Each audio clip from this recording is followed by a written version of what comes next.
कैसे हैं आप लोग। उम्मीद करता हूं कि आप लोग स्वस्थ होंगे, मस्त होंगे, अपनी पढ़ाई में व्यस्त होंगे। दोस्तों, आज के वीडियो में हम क्लास 12 फिजिक्स के संपूर्ण किताब से 12 सबसे महत्वपूर्ण प्रश्नों को पढ़ेंगे जो सबसे ज्यादा बोर्ड एग्जाम में पूछे जाते हैं। तो आज की वीडियो में जितने प्रश्न आपको बताऊंगा 100% यही आपके बोर्ड एग्जाम में आएंगे।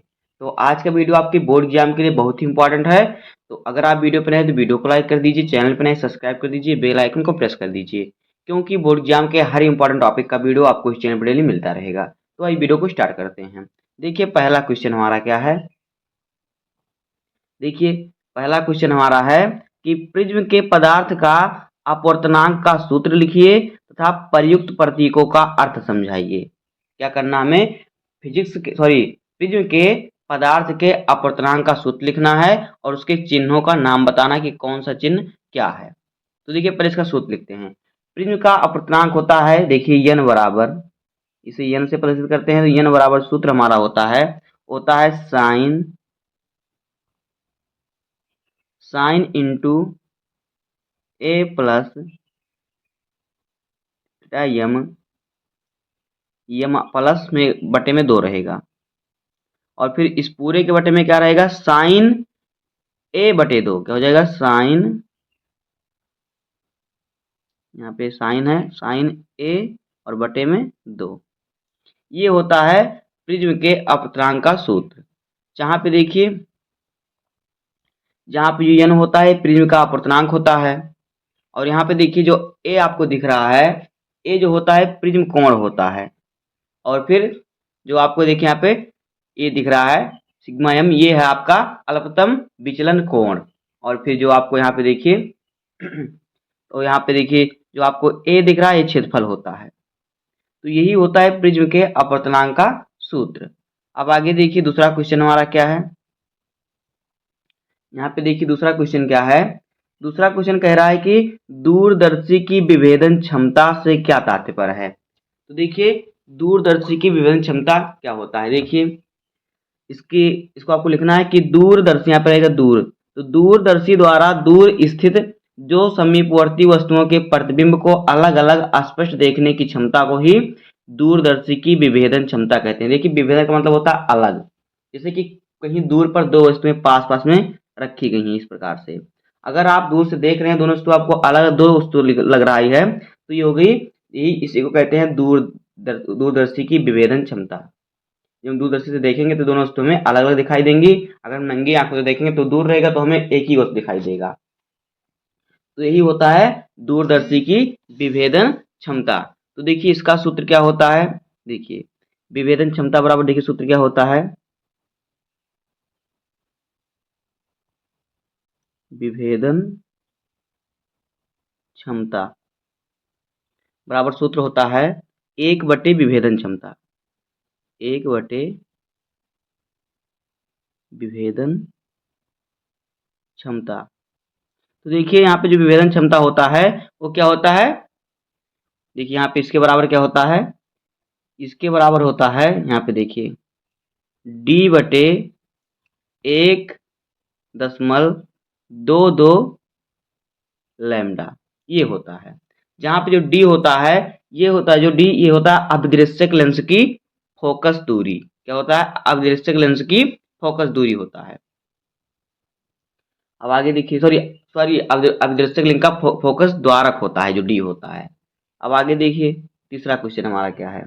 देखिए तीसरा क्वेश्चन यहाँ पे है कि परावर्ती दूरदर्शी की विशेषताएं लिखिए। तो देखिए इसका उत्तर नंबर 1, परावर्ती दूरदर्शी में चमकीला प्रतिबिंब बनता है और दूसरा है परावर्ती दूरदर्शी से बने प्रतिबिंब में वर्ण विपथन का दोष क्या होता, नहीं होता है। ये होता है परावर्ती दूरदर्शी की विशेषताएं। अब देखिए चौथा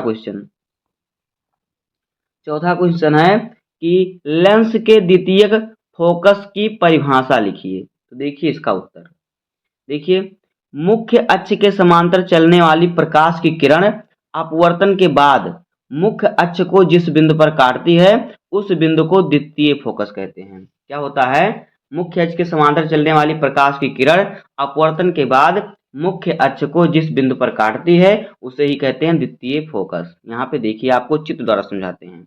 देखिए मान लीजिए कि यहाँ पे हमारा लेंस रखा हुआ है, ये हमारा क्या है, लेंस रखा हुआ है, ये हमारा रखा हुआ है लेंस। अब देखिए यहाँ पे हमारे फोकस दूरी, प्रथम फोकस दूरी एफ यहाँ पे हमारा है, ये हो गया। अब देखिए इसके समांतर जब किरण चलेगी, यानी प्रकाश की किरण जो इसके समांतर चलेगी, यहाँ पे देखिए इस प्रकार से प्रकाश की इसके समांतर चलेगी तो यहाँ से लेंस से टकराएगी तो उसका परिवर्तन होगा, क्या होगा, सॉरी उसका अपवर्तन होगा। तो अपवर्तन जब होगा इस प्रकार से, इसका अपवर्तन, अपवर्तन के बाद मुख्य अक्ष को देखिए, मुख्य अक्ष है, इसे जिस बिंदु पर काट रही यही होता है F2, यानी द्वितीय फोकस यही होता है। ये होता है क्या, द्वितीय फोकस। ये क्या होता है, ये जो आपको ये है मुख्य, ये जो दिख रहा है आपको ये मुख्य अक्ष होता है, क्या है, ये मुख्य अक्ष है, मुख्य अक्ष। तो मुख्य अक्ष के समांतर चलने वाली प्रकाश की किरण, ये देखिए मुख्य अक्ष है, ये मुख्य अक्ष है, मुख्य अक्ष के समांतर ये किरण चल रही है, चलने वाली किरण अपवर्तन के बाद मुख्य अक्ष को जिस बिंदु पर काटती है उसे कहते हैं द्वितीय फोकस। तो यहाँ पे इस बिंदु पर देखिए काट रही है तो ये हो गया द्वितीय फोकस F2। अब आगे देखिए, अगला देखिए पांचवा क्वेश्चन क्या है हमारा। पांचवा क्वेश्चन है कि प्रकाश के व्यतिकरण से क्या तात्पर्य है। तो देखिए जब किसी माध्यम में एक ही आवृत्ति एवं समान आयाम वाली दो तरंगें एक साथ एक ही दिशा में चलती हैं तो उनके अध्यारोपण से बनी परिणामी तरंग की तीव्रता कुछ बिंदुओं पर अधिकतम होती है और कुछ बिंदुओं पर न्यूनतम होती है। इस घटना को ही व्यतिकरण कहते हैं। देखिए जब किसी माध्यम में एक ही आवृत्ति एवं समान आयाम वाली दो तरंगे एक साथ एक ही दिशा में चले तो उनके अध्यारोपण से जो बनी परिणामी तरंग की तीव्रता होती है कुछ बिंदु पर अधिक होती है तो कुछ बिंदु पर बहुत कम होती है। इसी घटना को ही व्यतिकरण कहते हैं। आगे देखिए 6 नंबर क्वेश्चन है कि प्रकाश के व्यतिकरण के लिए आवश्यक शर्तें क्या हैं। तो देखिए प्रकाश के व्यतिकरण के लिए आवश्यक शर्तें निम्नलिखित हैं। नंबर 1, दोनों स्रोत एक दूसरे के निकट होने चाहिए। दूसरा है दोनों स्रोत संकीर्ण होने चाहिए। और तीसरा है दोनों तरंगों के आयाम बराबर होने चाहिए। और चौथा है दोनों स्रोतों की आवृत्तियों तथा तरंगदैर्घ्य बराबर होने चाहिए। इस प्रकार से हो जाएगा प्रकाश के व्यतिकरण के लिए आवश्यक शर्त। अब देखिए 7 नंबर क्वेश्चन हमारा क्या है। देखिए 7 नंबर क्वेश्चन है कि देहली आवृत्ति तथा कार्यफलन से आप क्या समझते हैं। तो देखिए पहले समझते हैं देहली आवृत्ति क्या होता है।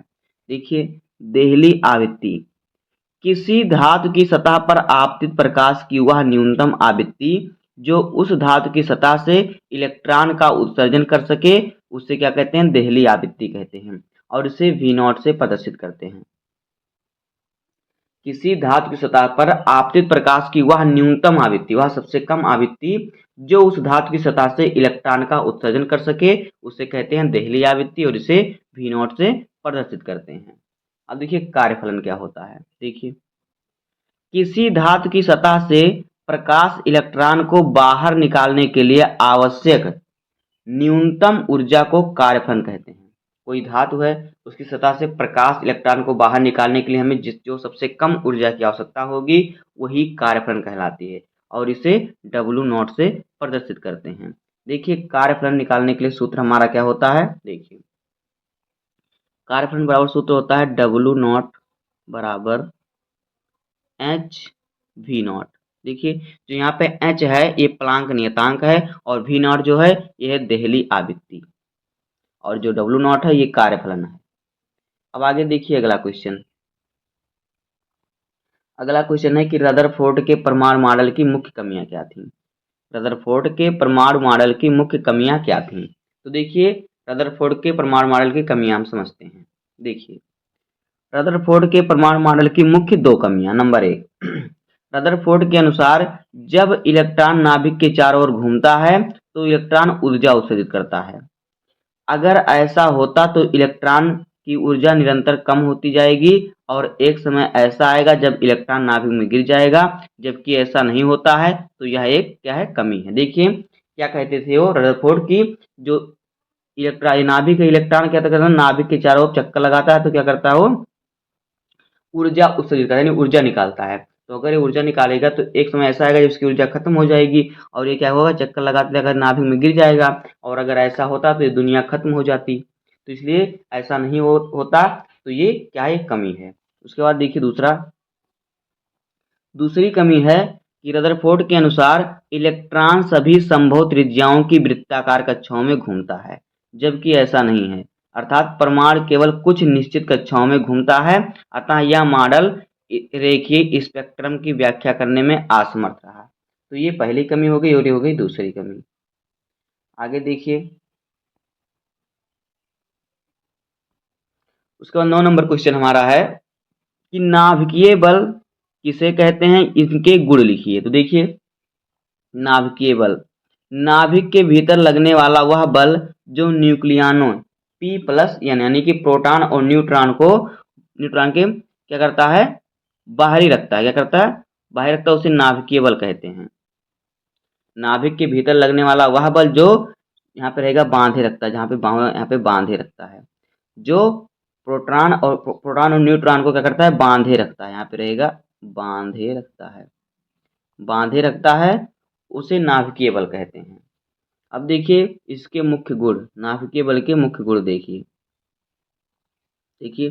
नंबर 1, यह बल आकर्षण बल होता है। दूसरा, यह बल अत्यंत तीव्र होता है। और तीसरा, ये बल लघु परिसर के होते हैं। तो इस प्रकार से हो जाएगा नाभिकीय बल तथा इसके गुण। एक बार फिर जान लीजिए नाभिकीय बल क्या होता है। नाभिक के भीतर लगने वाला वह बल जो न्यूक्लियनों, प्रोटॉन और न्यूट्रॉन को बांधे रखता है, उसे ही कहते हैं नाभिकीय बल। अब देखिए 10 नंबर क्वेश्चन हमारा है। तो 10 नंबर क्वेश्चन यहाँ पे देखिए हमारा क्या है। देखिए 10 नंबर क्वेश्चन है कि नाभिकीय संलयन क्या है, उदाहरण सहित समझाइए। तो देखिए नाभिकीय संलयन क्या होता है।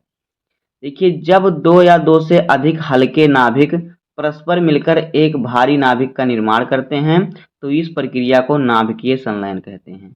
यानी दो छोटे छोटे नाभिक मिलकर एक बड़े नाभिक का निर्माण करते हैं तो इसे क्या कहते हैं, इसे कहते हैं नाभिकीय संलयन।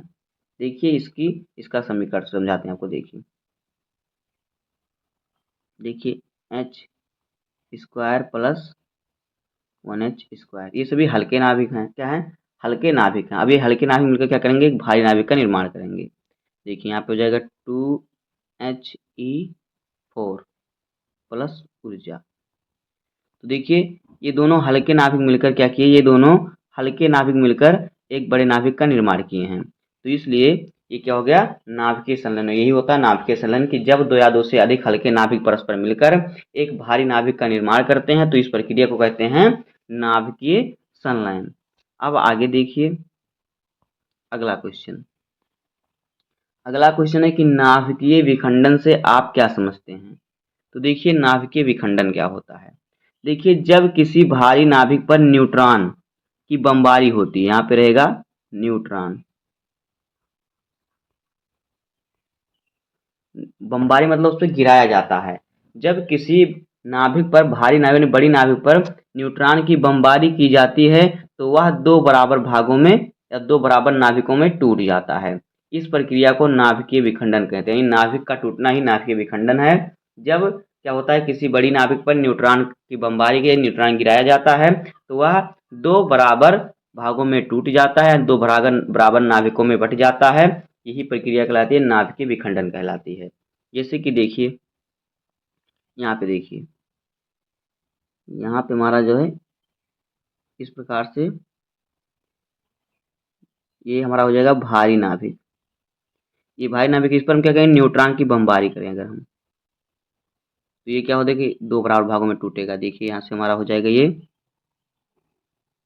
56 BA 145 और प्लस में हो जाएगा हमारा 36 KR 90, इस प्रकार से, और प्लस में ऊर्जा उत्सर्जित होगी। तो ये हो जाएगा क्या है, नाभिकीय विखंडन का उदाहरण समीकरण। आगे देखिए अब 12 नंबर क्वेश्चन है कि द्रव्यमान क्षति क्या है। क्या होता है, द्रव्यमान क्षति किसे कहते हैं। तो देखिए किसी परमाणु के नाभिक का वास्तविक द्रव्यमान नाभिक में उपस्थित न्यूक्लियनों प्रोटॉन क्या है, प्रोटॉन और न्यूट्रॉन के द्रव्यमान के योग से कुछ कम होता है। इस अंतर को ही क्या कहते हैं? द्रव्यमान क्षति कहते हैं। क्या कहते हैं? देखिए, द्रव्यमान क्षति कहते हैं। इस अंतर को ही क्या कहते हैं? द्रव्यमान क्षति। यहाँ पे देखिए, यहाँ पे रहेगा द्रव्यमान, थोड़ा पीडीएफ बनाने में गलती हो गई है, तो ये रहेगा द्रव्यमान क्षति। क्या होता है कि किसी परमाणु के नाभिक का वास्तविक द्रव्यमान नाभिक में उपस्थित न्यूट्रॉनों और प्रोटॉनों के द्रव्यमान के योग से क्या होता है? कुछ कम होता है। इसे ही क्या कहते हैं? द्रव्यमान क्षति कहते हैं।